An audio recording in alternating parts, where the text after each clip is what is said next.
Islam's concept of God. My simple question is, you have talked about racial brotherhood, linguistic brotherhood, blood brotherhood and so on, and they are the disturbers of the concept of universal brotherhood. But you have not talked on the concept of kafir, I think, which is one of the most important disturbers of universal brotherhood in the world. Can I have your name, brother, so that I can answer you in a better way? Yes. Professor Nigel from Bhiwandi College.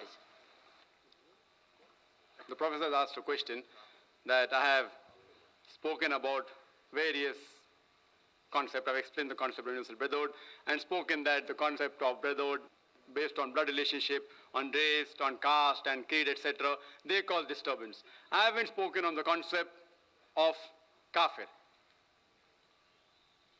Brother, kafir is an Arabic word which comes from the root word kufr, which means to conceal, to hide. It also means to reject. And in context, in Islamic context, it means that any person who conceals or rejects the truth of Islam. Anyone who rejects the truth of Islam is called as a kafir. Anyone who rejects the truth of Islam, that there's one God and Allah subhanahu wa ta'ala, all that I spoke, he's a kafir.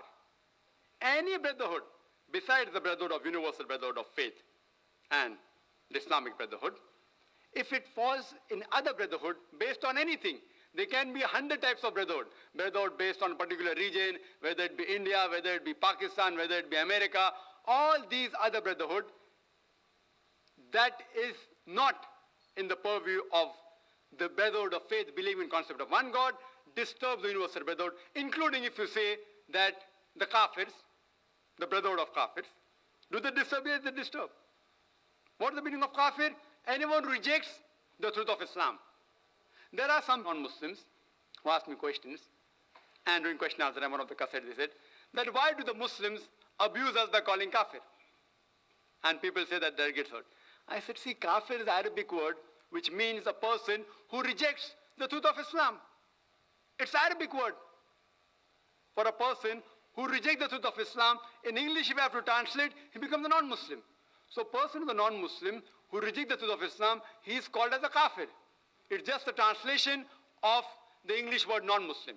So if you say that don't call a non-Muslim a kafir, how can I do that? So if a person says, why do you call me a kafir? Don't call me a kafir. So I can tell that you accept Islam and stop calling a kafir. It's only an Arabic word for non-Muslim.